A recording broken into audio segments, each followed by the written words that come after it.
ब्रेकनंतर तुमचं पुन्हा एकदा स्वागत। मुख्यमंत्री एकनाथ शिंदेंनी उद्धव ठाकरेंवर घणाघाती टीका केली आहे। 2.5 वर्षात उद्धव ठाकरेंनी अनेक प्रकल्पाला ब्रेक लावल्याची टीका त्यांनी केली। 2.5 वर्षात ठाकरेंनी महाराष्ट्राला 10 वर्ष मागे नेल्याचं ते म्हणाले। मराठवाडा वॉटर ग्रीड प्रकल्प, जलयुक्त शिवार, मेट्रोच्या कामात ठाकरेंनी खोडा घातल्याचं त्यांनी म्हटलं। एकनाथ शिंदेंना नडायला मनगटात ताकद लागते असं म्हणत त्यांनी उद्धव ठाकरेंवर टीका केली।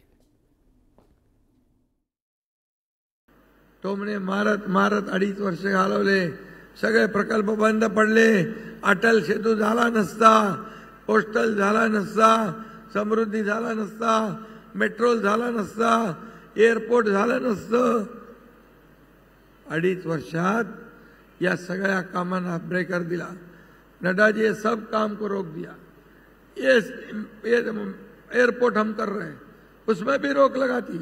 अटल सेतु को रोक लगा दी, कोस्टल को रोक लगा दी, जलयुक्त शिवार को रोक दिया, सिंचन प्रकल्प को रोक दिया, मराठवाड़ा वाटर ग्रिड को रोक दिया, मेट्रो को रोक दिया।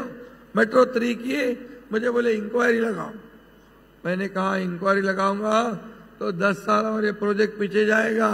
10,000 के 20,000 हो जाएंगे, ये लोगों की जनता के जेब के पैसे जाएंगे, मैं नहीं करूंगा। अरे एकनाथ शिंदे अशा पोकळ धमक्यांना घाबरत नाही। एकनाथ शिंदेला नडायला मनगटात ताकद लागते आणि मला हलक्यात घेऊ नका। मला हलक्यात घेतलं म्हणून सरकार पलटी, टांगा पलटी, घोडे फरार करून टाकले 2022ला।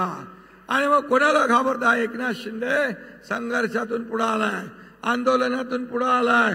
आणि म्हणून तुम्ही माझ्या लाडक्या बहिणी भावांसाठी, शेतकऱ्यांसाठी उद्या जेलमध्ये जायची वेळ आली तर एकनाथ शिंदे एकदा नाही 10 वेळा जेलमध्ये जायला तयार आहे तुमच्यासाठी।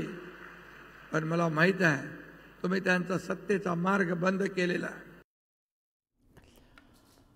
या तोफा आता थंडावल्यात, पण खऱ्या अर्थानं राजकारण तर आता सुरू होणार आहे। एक छोटासा ब्रेक, कुठे जाऊ नका, पहा फक्त न्यूज 18।